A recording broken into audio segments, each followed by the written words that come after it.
Bonjour à tous, j'espère que vous allez bien. On se retrouve aujourd'hui pour cette nouvelle vidéo dans laquelle on va parler de produits terminés, mes produits terminés de maquillage. Je vous avais dit au début de l'année 2020 que je gardais tous mes produits terminés maquillage de l'année pour vous en faire une vidéo à la fin de l'année. Donc j'ai tout gardé dans une boîte pendant un an, je crois que j'ai plus d'une quarantaine de produits. Alors la plupart c'est des produits que j'ai terminés, mais il y a aussi malheureusement des produits qui ont séché, qui se sont périmés, etc. Donc on va faire un petit peu le tour de tout ça aujourd'hui. Je vais tout trier par catégorie, je pense que ce sera plus sympa et je vous retrouve après. Et aussi j'ai pris des petites notes sur certains produits en fait tout au long de l'année parce qu'il y a des trucs que j'ai terminés en janvier l'an dernier, du coup que j'ai un peu oublié et tout, donc si besoin je regarderai mes petites notes. Donc c'est parti. On va commencer par les produits pour le teint et en premier les bases pour le visage. Cette année j'en ai terminé 3, il y a un grand format et 2 tout petits échantillons. La première base que j'ai terminée, c'est une base qui venait de chez Primark, donc c'était dans la gamme K-Pop, la Jelly Prime Time, donc c'était un primer en gelée comme ça, qui avait une texture de colle un petit peu, c'était hyper collant et tout ça, mais ça faisait hyper bien tenir le maquillage. C'est une base que j'ai beaucoup aimée et dont je vous ai parlé plusieurs fois quand je l'utilisais. C'était sous format pompe comme ça, c'était une texture transparente et vraiment ça... Alors ça collait un petit peu au début donc il fallait un petit peu la laisser sécher, mais après ça agrippait le fond de teint et ça tenait super bien. Je ne l'ai pas racheté tout simplement parce que je suis allée chez Primark une fois cette année je crois et je ne l'avais pas retrouvé. La plupart du temps les produits chez Primark en fait j'ai l'impression qu'on les trouve qu'une seule fois. Je pense qu'ils renouvellent très souvent la gamme de maquillage et du coup on ne peut pas retrouver les produits, mais c'est une base que j'ai beaucoup aimée. Ensuite du coup j'ai deux petits formats, le premier c'est de chez Make Up For Ever, la base lissante dans la gamme Step 1. Alors ça c'est une gamme dans laquelle ils ont plein de bases différentes, je crois qu'il y en a 7 ou 8 pour chaque problématique de peau. La plus classique c'est la lissante, alors par un moment il y a plusieurs années j'utilisais beaucoup la matifiante, donc dans cette gamme là mais qui est la grise foncée, que j'aimais beaucoup pour matifier du coup. Là j'ai eu la lissante, je l'ai bien aimée. Après c'est pas le truc que je cherche le plus, moi ce que je cherche le plus, ce que j'aime le plus dans une base c'est qu'elle matifie ou bien qu'elle fasse très bien tenir le maquillage, mais voilà, lissante j'en ai pas forcément besoin, mais elle était quand même très efficace. Et la dernière base c'est une base de chez Too Faced qui était dans la gamme Primed and Peachy, donc la gamme à la pêche. Au niveau des fonds de teint j'en ai terminé 3 cette année, il y a 2 petits formats et un grand format. Alors le grand format c'était le Dream Matte Mousse de chez Maybelline que j'avais depuis super longtemps et que du coup j'ai terminé cet été. C'était un format peau. Et c'est un fond de teint que j'aimais beaucoup pour l'été notamment, il était assez matifiant en fait et il avait une texture un peu, je sais pas comment dire, ouais un peu style mousse comme ça. Et du coup pour l'été je trouve que ça faisait très bien l'affaire. Alors je l'ai utilisé uniquement en été parce que j'avais pris la teinte 020 qui était quand même assez foncée pour moi. C'était le beige éclat, je sais pas s'il y a une teinte plus claire qui existe, mais celui-là était quand même pas mal foncé. Après voilà, je l'ai beaucoup aimé. Pour ma peau qui a tendance à regresser surtout en été, je le trouvais bien. Et par contre je le trouvais bien uniquement appliqué au pinceau, pinceau brosse en fait. Je vous mettrai une photo du style de pinceau que j'utilisais avec. Pinceau classique ça ne fonctionnait pas et à l'éponge ça ne fonctionnait pas non plus. Donc voilà, je l'utilisais qu'avec un style de pinceau, mais je le trouvais très bien. Et avec ce genre de pinceau, ça s'appliquait en 2 minutes, c'était vraiment cool. Donc je l'ai bien aimé. Après Maybelline, c'est pas une marque que je rachète, mais j'ai vu que dans le même genre de texture, il y en a un qui existe chez Essence. Donc il est sur ma liste d'achat. Un jour je le testerai, mais voilà, celui-ci je l'ai trouvé quand même bien. Et ensuite j'ai utilisé 2 petits formats de chez Vichy que j'avais eu dans une pharmacie. En fait c'était des formats testeurs. Je voulais pas acheter le fond de teint en grand en fait, enfin j'avais envie de tester, du coup j'avais eu ça il y a très longtemps. Donc le premier que j'ai terminé c'était le fond de teint crème teint idéal et le deuxième c'était fond de teint anti-rides, c'était la gamme Lift Active Flexi Lift Teint. Oula, c'est assez compliqué comme nom. Pour les deux j'avais la teinte numéro 15, alors il y en a un qui s'appelle Ivory et l'autre Opale, mais voilà c'était 2 teintes assez claires. J'ai plus aimé le teint idéal, donc qui était le premier que j'ai fini. La texture était un petit peu plus épaisse que l'autre. L'autre avait vraiment une texture très fluide. C'est le genre de fond de teint que j'aime moins parce qu'il est forcément moins couvrant. Après on pouvait superposer les couches sur les deux, mais le teint idéal était quand même plus couvrant, donc je l'ai mieux aimé. Pas forcément au point de racheter, mais voilà, c'était cool de tester ces 2 petits formats. Ensuite, au niveau des anti-cernes ou des produits que j'ai utilisés en anti-cernes, j'en ai terminé 5. Alors il y a pas mal il y a un peu de tout au niveau des marques. Le premier, celui que j'ai préféré je pense, c'était le Fit Me de Maybelline que j'avais dans la teinte numéro 10. Celui-ci je l'avais depuis un moment et je trouve que c'est le meilleur de tout ceux-là, en tout cas au niveau de la couvrance. Voilà, je l'ai bien aimé. Après la teinte était assez foncée en fait pour moi, donc en été ça allait mais le reste de l'année c'est trop foncé. Je ne le rachèterai pas encore une fois parce que c'est la marque Maybelline et que je n'achète plus Maybelline, mais voilà, je le trouvais très efficace. En deuxième, je mettrai l'anti-cerne haute couvrance fini naturelle de chez Sephora que j'avais cette fois-ci dans la teinte numéro 6, beige clair, et qui, à l'inverse de l'autre, celui-ci il était trop clair. Du coup, je l'utilisais vraiment en petite quantité, mais voilà, il fallait bien l'estomper et tout, sinon ça faisait beaucoup trop clair. Je ne le mets pas en premier dans mon classement, juste parce que c'était pas la bonne teinte. Sinon, je trouve qu'elle avait une bonne couvrance, etc. Mais ça faisait vraiment trop clair sous les yeux. Après, je sais pas si je vais le racheter. Honnêtement, là en ce moment, j'utilise celui de chez Tarte que je trouve très bien. Et je crois que j'en ai pas mal en stock. Donc, à mon avis, je vais rien racheter. Mais voilà, ça c'était mes deux préférés. Et ensuite, j'ai utilisé un anti-cerne de chez Primark qui était le My Perfect Color, qui est un petit peu le dupe du Maybelline. Alors là, je l'avais dans la teinte Ivory, il n'y a pas de numéro, mais ça s'appelle Ivory, c'était une des plus claires, hein, je pense. Il était quand même bien. Pour un anti-cerne de tous les jours, moi je cherche pas un truc hyper couvrant, et du coup ça faisait très bien l'affaire. Il coûtait 3 €, ce qui est vraiment rien, et voilà, je l'ai bien aimé. Je sais pas si on peut toujours le trouver chez Primark, mais vraiment c'était cool, et j'étais contente de le tester. Et ensuite, deux que je ne rachèterai pas, ça c'est sûr. Le premier, c'était un stylo lumière de chez Sleek.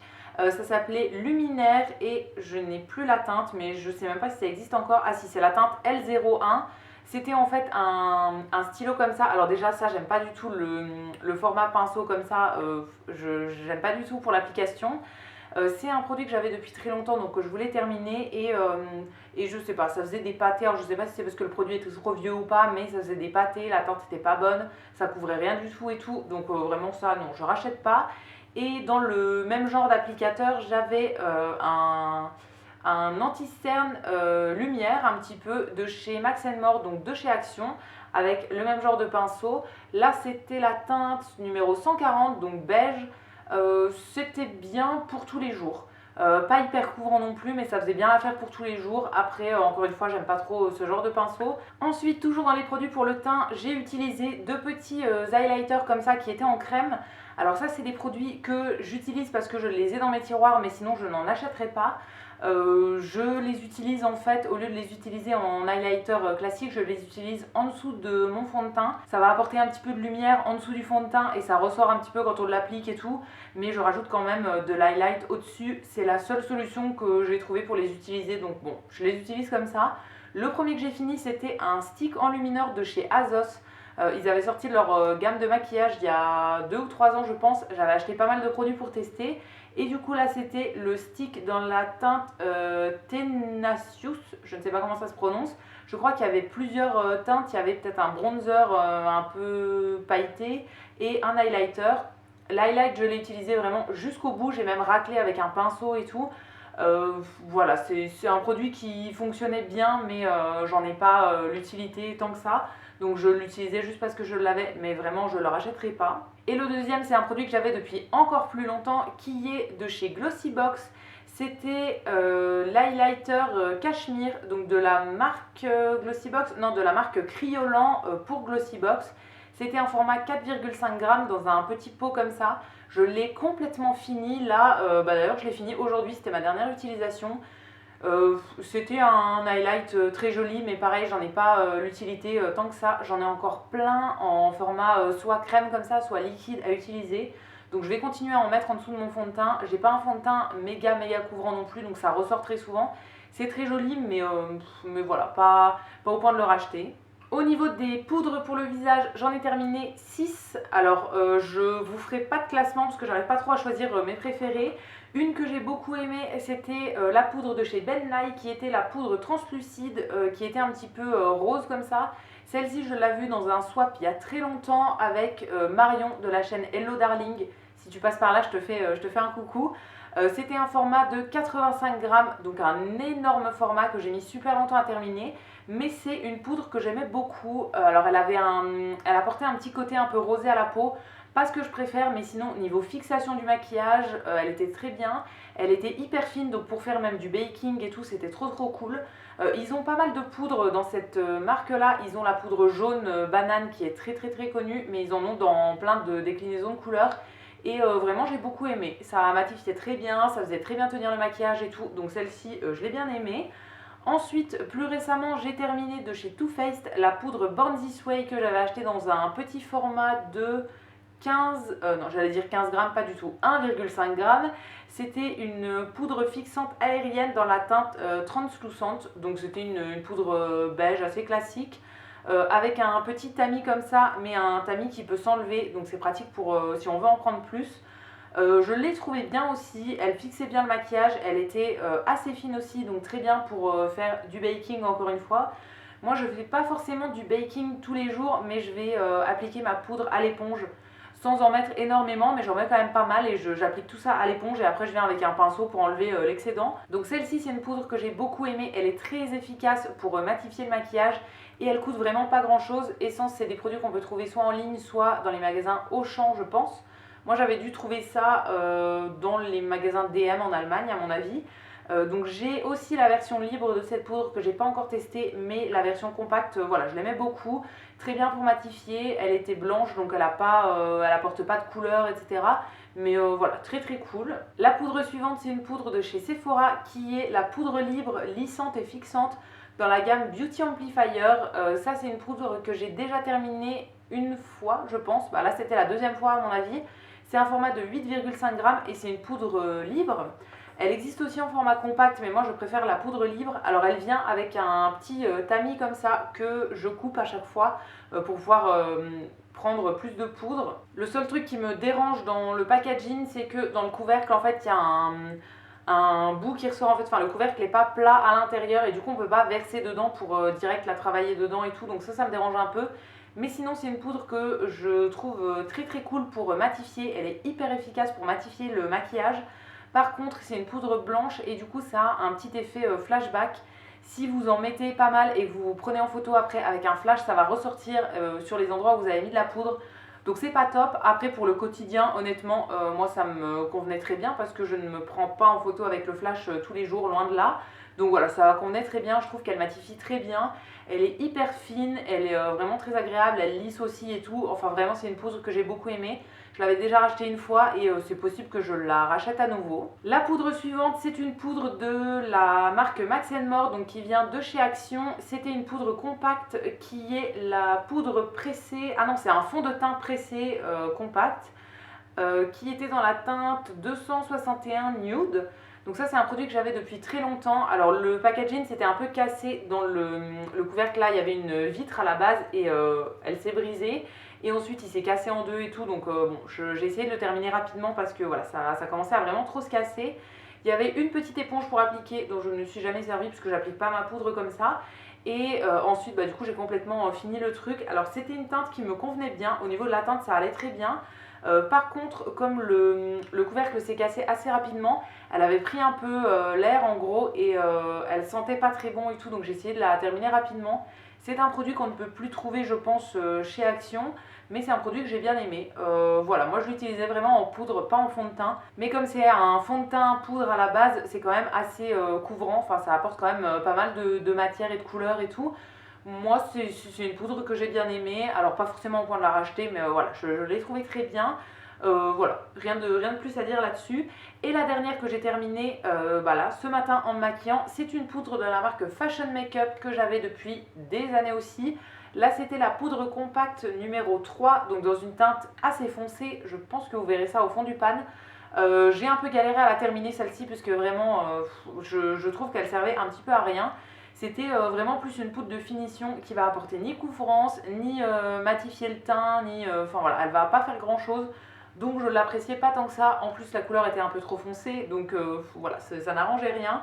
Vraiment, voilà, je la rachèterai pas du tout. Elle était pour moi un petit peu inutile en gros. Ensuite, j'ai terminé le premier bronzer de toute ma vie. C'était une poudre de soleil en gros que j'avais piqué à ma maman il y a des années. Alors le produit était déjà pas mal creusé par ma mère, donc voilà, je partais déjà pas de zéro. C'est de la marque Pierre Rico, qui est une marque qu'elle commandait en ligne il y a très longtemps, je ne sais pas si ça existe toujours. Et là c'était le teint de soleil, soleil naturel, donc c'était un format de 10 grammes d'une poudre de soleil assez orangée comme vous le voyez dans le pan. Ça c'est le fond qui est teinté, hein, mais il n'y a vraiment plus de produit du tout. J'ai un peu galéré à la terminer parce que c'était un produit qui était complètement orange, donc pas du tout ma teinte. Voilà, rien de particulier à dire dessus, je suis très contente de l'avoir fini et j'espère que ce ne sera pas le dernier bronzer poudre de soleil que je termine de ma vie. J'en ai d'autres qui sont un peu creusés et tout, mais c'est quand même très long à terminer. Donc voilà, je suis contente de me débarrasser de celui-ci et j'espère en terminer d'autres pendant cette année. Et pour finir avec les produits pour le teint, j'ai terminé plusieurs sprays fixateurs pour le visage. Alors en premier, c'est un spray de chez Biface que j'achète chez Stocomanie, mais il est aussi trouvable chez Action. C'est le fixateur de maquillage, finition longue durée, voile invisible, non collant pour tout type de peau. C'est un format 150 ml. Et alors je pense que j'en ai perdu un en cours d'année parce que il me semble que celui-ci en fait je l'ai fini il y a vraiment pas longtemps et il me semble que j'en avais au moins un autre, voire deux autres. Je ne sais pas ce que j'en ai fait. Mais en tout cas c'est un produit que j'ai beaucoup aimé et c'est le spray fixant que j'utilise depuis pas mal de temps maintenant. J'avais fini les deux autres avant en fait, mais voilà, c'est celui-ci que j'utilise, que je continue à racheter et tout ça. Je mets tous les jours du spray fixateur pour le maquillage parce que ça aide à faire tenir le fond de teint, à mélanger les poudres avec le fond de teint, à apporter un effet plus naturel et tout. Enfin, un rendu en fait plus naturel, moins poudré. Et voilà, c'est vraiment un produit que j'aime beaucoup. Donc je rachèterai, en tout cas pour le moment, je rachèterai toujours le Biface. Mais j'ai aussi terminé deux sprays de chez Max More, donc de chez Action. J'ai le matifiant et le longue durée. Alors il y en avait un troisième qui était dans un packaging bleu mais qui est hydratant. J'ai pas du tout besoin d'hydratation sur mon visage, donc je l'ai pas pris du tout. Mais les deux là je les avais testés et je les ai bien aimés aussi. Voilà, après je rachète le Biface parce que je crois qu'il est moins cher que les autres. Mais honnêtement ceux-là faisaient très bien l'affaire aussi et voilà, ils étaient quand même très bien. Ensuite on va passer aux produits pour les yeux, mais juste avant je jette trois accessoires de maquillage qui sont foutus. Donc le premier c'est un pinceau de la marque Julicious que j'avais reçu dans une box, c'était le 631. En fait c'est un pinceau que j'ai utilisé la dernière fois je crois à Halloween pour mettre de la couleur et en fait il n'a pas résisté et j'arrive pas à le revoir depuis et tout. C'était un petit pinceau pour les yeux comme ça qui était en poil naturel je pense, que j'ai toujours galéré à nettoyer et du coup voilà, là je m'en sépare. Il n'était pas très agréable du coup comme c'est des poils naturels, c'était pas très doux et tout donc je l'ai jamais trop apprécié tant que ça. Donc voilà, je m'en sépare malheureusement, mais c'est pas très grave, j'en ai plein d'autres. Et j'ai utilisé et fini d'utiliser deux éponges cette année. Donc il y a une grosse éponge qui était de la marque Ebelin, je pense, qui se trouve chez DM en Allemagne. Je l'ai beaucoup aimée, celle-ci, elle a duré assez longtemps. Alors maintenant elle est toute arrachée de partout, mais dans mon souvenir elle m'a duré plusieurs mois, hein, donc je l'ai bien aimée. Au niveau de la texture et tout, elle était vraiment cool et je vais la remettre sur ma liste d'achat pour quand j'irai à nouveau en Allemagne. Et j'ai utilisé aussi une mini éponge comme ça de chez Jiffy qui s'achète en lot de 2. J'utilise la deuxième actuellement depuis plusieurs mois et c'est des éponges que j'aime beaucoup. Celle-ci pareil, j'ai fini par l'abandonner parce qu'elle commençait à être déchirée de partout et tout. Mais voilà, c'est des éponges qui coûtaient vraiment pas grand chose dans mon souvenir et ça fonctionne très très bien. Moi j'aime bien les toutes petites éponges pour faire notamment l'anti-cerne, tout ce qui est correcteur et tout. Et la grosse éponge pour faire tout le reste. Et voilà, c'est deux éponges que je pourrais tout à fait racheter et que je vous recommande. Bon, désolé si vous avez un petit peu bougé, j'ai dû me lever pour changer la batterie. Donc maintenant, on va passer aux produits pour les yeux que j'ai terminé. Alors en premier, j'ai utilisé trois bases pour les paupières. La première que j'ai finie, c'est une marque qui n'existe plus, c'est la marque Agnès B. J'achetais beaucoup cette marque quand j'étais plus jeune et du coup j'ai encore pas mal de produits de cette marque à terminer. Là c'était la base paupière fixatrice anti-strie qui s'appelait Eye Color Fix, qui est une base blanche, enfin assez transparente quand on l'étale en fait. C'était assez siliconé mais ça fonctionnait très bien pour fixer le maquillage. Après c'est pas comme les bases teintées qui vont intensifier les couleurs, là ça va juste fixer. Mais voilà, c'est ce que j'utilise au quotidien et je la trouvais très très bien. Ensuite, j'ai utilisé la base Too Faced, donc la Shadow Insurance, qui était une base anti-crise, donc qui doit empêcher les fards de filer dans les plis. Normalement, elle apporte une tenue de 24 heures et c'est une base de fard à paupières lissante. C'était un petit format de 5 grammes et je l'ai bien aimé aussi. Alors là, c'était une base qui était beige. Il n'y a plus rien dedans, je ne peux pas vous en sortir. Mais c'était une base qui était beige, qui teintait un petit peu la paupière. Pas au point d'intensifier les couleurs non plus, mais voilà, elle était très bien pour tous les jours encore une fois. Et j'ai pas terminé malheureusement de chez Primark une base pour les paupières qui s'appelait First Base. C'était un format de 14 ml, donc un gros format quand même pour les paupières. Et en fait le problème c'est que elle est tellement vieille qu'il n'y a plus rien qui sort en gros. Elle est toute séchée à l'intérieur. Alors c'est une base qui était beige, donc un petit peu teintée. Elle fonctionnait très très bien pour les paupières et tout. Franchement je l'aimais beaucoup, mais malheureusement j'ai pas pu la finir. Bon j'en ai utilisé quand même pas mal, hein. Mais voilà, j'ai pas pu la finir parce que tout est complètement bloqué à l'intérieur, donc ça je rachèterai pas. Au niveau des ombres à paupières, je n'ai pas terminé d'ombre à paupières poudre à l'unité, encore moins terminé de palette, mais j'ai utilisé au maximum deux ombres liquides. La première c'était un lit de lingerie de chez NYX dans la teinte numéro 2 qui s'appelait Rose Nacré. Alors ça c'est un produit que j'avais dans plusieurs teintes, j'en avais acheté deux, j'en ai déjà terminé un je pense l'an dernier à mon avis. Et là du coup c'était la teinte qui me restait, que j'ai utilisée au maximum, je l'ai vraiment raclé au max et tout. Là il en reste un peu en haut mais que j'arrive pas à atteindre et un peu au fond pareil que j'arrive pas à atteindre. Je l'ai fini il y a quelques mois et c'est un produit que j'avais bien aimé. C'est une texture crème que moi je vais appliquer sur les paupières une fois que j'ai déjà fait ma base en fait à la poudre tout autour. En gros, je mets une couleur dans le creux, une couleur au coin externe et ensuite je vais mettre ce genre de couleur sur toute la paupière. Soit je recouvre avec une autre poudre après, soit je laisse comme ça. Ça c'était une couleur que j'aimais bien, c'était une couleur assez neutre mais pour tous les jours c'était juste un petit peu nacré et tout, ça faisait bien l'affaire. Donc j'ai bien aimé, je ne rachète pas parce que j'en ai encore plein en stock, j'en utilise tous les jours en ce moment mais voilà c'est quand même assez long à terminer. Donc je ne rachète pas, mais j'avais déjà eu une autre teinte qui était un petit peu plus pailletée et que j'avais beaucoup aimé. Et dans le même genre, mais pas du tout dans la même gamme de prix, j'ai terminé une ombre liquide comme ça de chez Stila qui était dans la gamme des Magnificent Metal Glitter and Glow. Donc c'est des ombres à paupières liquides. J'avais la teinte bronze de Belle, donc qui était une teinte bronze cuivré en gros, avec plein de paillettes à l'intérieur. C'est une teinte qui est magnifique mais qui est très pailletée, donc que je ne portais pas au quotidien. En fait c'était plus une teinte que je sortais pour des soirées et tout ça. Et malheureusement j'ai pas eu le temps de la porter assez pour la terminer avant qu'elle sèche. Là c'est tout séché à l'intérieur et je ne peux plus rien en faire. Et comment vous dire que je suis dégoûtée parce que c'est un produit qui coûte 30 euros. Je l'avais eu en réduction je crois pendant des soldes sur Fil Unique je pense. Mais ça m'avait quand même coûté une bonne vingtaine d'euros et voilà, je suis dégoûtée parce que j'ai pas pu le terminer jusqu'au bout. C'est un produit que j'ai beaucoup aimé quand je m'en servais, mais voilà, je le rachèterai pas parce que ça coûte trop cher et j'ai pas le temps de bien l'utiliser. Mais c'est vraiment un produit que je vous recommande, ils ont plein de couleurs chez Stila et c'est vraiment de la super bonne qualité. Ensuite au niveau des mascaras, j'en ai terminé pas mal. En premier j'ai terminé deux bases de chez Tarte, donc qui était la base Opening Act. Il y en a une que j'ai terminée en début d'année et une que j'ai terminée là très récemment. Alors en fait j'arrive jamais à les terminer jusqu'au bout, il reste encore du produit mais c'est tout sec et il n'y a plus rien qui se prélève donc voilà, je jette au bout d'un moment. C'est des bases pour les cils, donc des bases transparentes, enfin c'est blanc et après ça sèche et ça devient transparent. Ça permet de galber les cils, de déjà apporter un petit truc sur les cils et d'accentuer l'effet du mascara qu'on va mettre par au-dessus. C'est une base que j'aime beaucoup et que je vais sûrement racheter. Voilà, je l'ai déjà acheté deux fois donc je pense que je vais la racheter. J'en ai quand même qui sont un peu moins chères, qui me font de l'œil. Il y en a une de chez NYX que j'avais déjà acheté et que j'hésite à racheter, et il y en a une de chez Essence, mais il faudrait que j'aille chez Auchan exprès pour ça. Donc voilà, je pense pas forcément tester tout de suite, mais en tout cas celle-ci je pourrais tout à fait vous la recommander, elle est très bien. Toujours chez Tarte, j'ai utilisé un petit format du mascara qui venait en fait avec la base.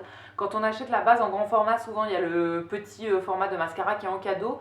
Donc c'est le Lights Camera Lashes, donc un mascara 4 en 1. Là j'avais un petit format de 3 ml et c'est un mascara que j'ai pas aimé tant que ça. Alors déjà je trouve qu'il a séché très vite, très rapidement en fait, on ne pouvait plus rien faire parce que la texture était beaucoup trop sèche. et au niveau de l'effet je trouve qu'il n'était pas exceptionnel, donc je ne le rachèterai pas celui-ci.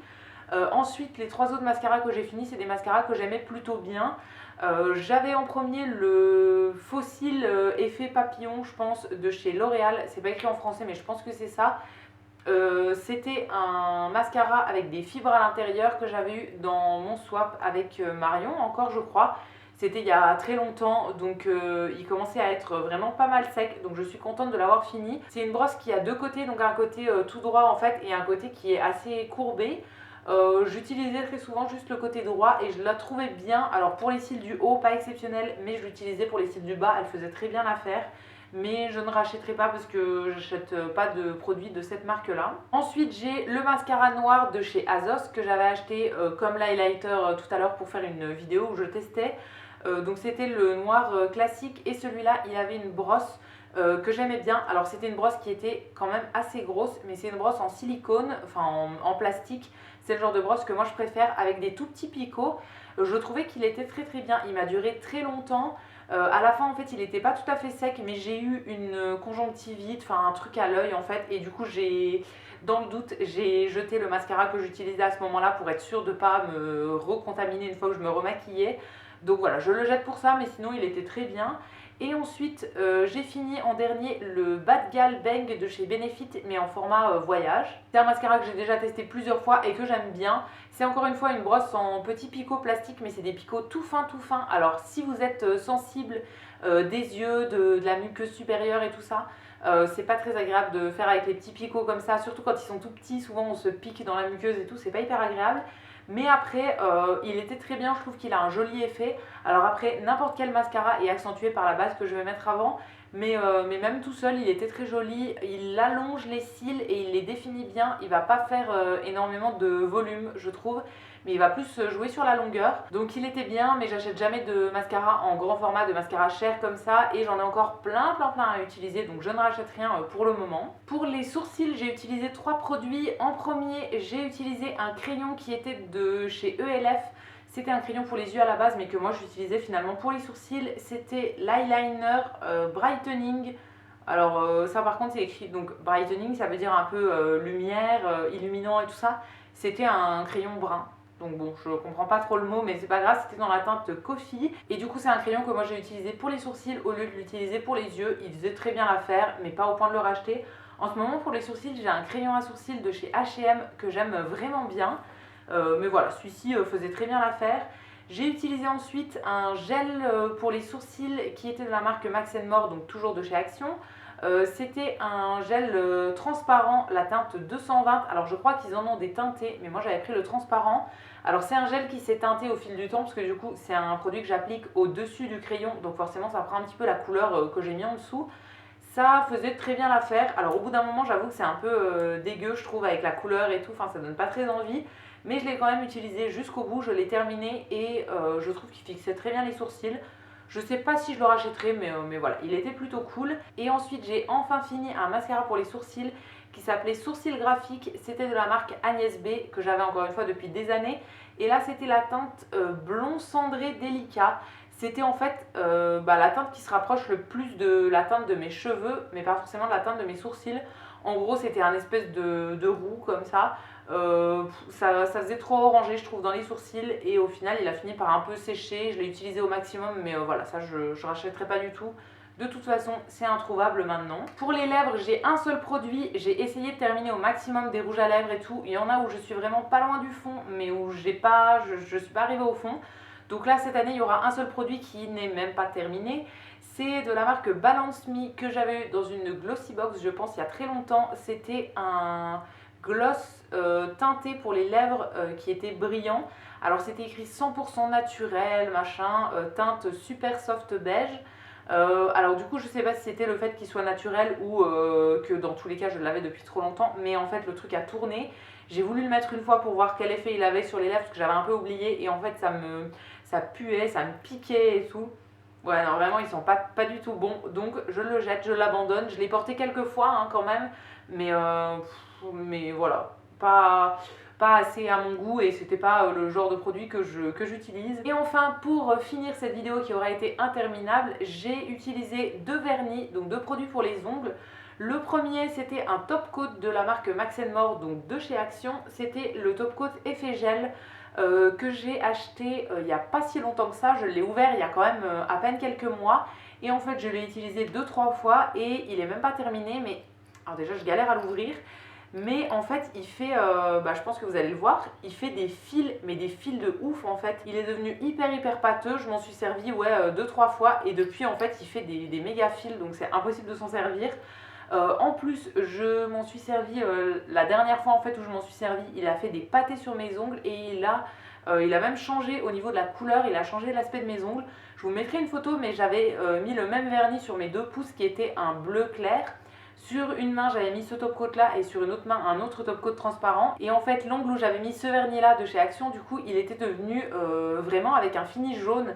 C'était pas beau du tout, donc finalement, j'ai tout enlevé, j'ai tout recommencé. Donc non, c'est pas un produit que je vous recommande. Il était bien les 2 premières fois, on va dire, mais c'est vraiment pas assez durable pour un vernis. Donc je ne le rachèterai absolument pas. Et le dernier produit que j'ai terminé en maquillage cette année, c'est de chez Bourjois, c'est l'Instant Dry. Donc en fait c'est une petite pipette comme ça avec des petites gouttes de liquide transparent qui vont permettre de faire sécher le vernis plus rapidement. C'est le genre de produit que j'aime bien quand je me fais les ongles avec un vernis classique et pas en semi permanent. Et là du coup ça permet de faire sécher le vernis 2 fois plus rapidement. J'aime bien ce petit produit, je l'avais depuis des années donc je l'ai enfin fini. Je l'ai remplacé par un produit du même genre mais qui est d'une autre marque. Je ne me rappelle plus quelle marque c'est parce que je l'avais eu chez Nose, mais voilà, c'est le genre de produit que j'aime bien. Donc ça j'ai fini, je pourrais tout à fait racheter, mais pas tout de suite. Là j'essaye d'un petit peu écouler les stocks, même au niveau des couleurs j'aurais voulu en terminer cette année, malheureusement j'ai pas terminé. Mais voilà, j'espère en terminer l'an prochain. Mais du coup ça c'est un produit que je pourrais vous recommander si vous mettez souvent du vernis. Je trouve ça quand même assez efficace pour faire sécher le vernis plus rapidement. Et donc voilà, c'était tout pour tout le maquillage que j'avais terminé en 2020. J'espère que cette vidéo vous aura plu et qu'elle n'aura pas été trop longue. J'ai essayé de vous donner au maximum mon avis. Voilà, j'espère que ça pourra vous aider dans vos achats. N'hésitez pas à me dire dans les commentaires si vous avez un produit que vous avez fini récemment, que vous pourriez me recommander, ou bien un produit que vous avez détesté. Je vous lirai, je vous répondrai avec plaisir comme d'habitude. Si la vidéo vous a plu, vous pouvez aussi la liker et vous abonner, ça me fera toujours plaisir. Et quant à nous, on se retrouve très vite pour une prochaine vidéo. À bientôt!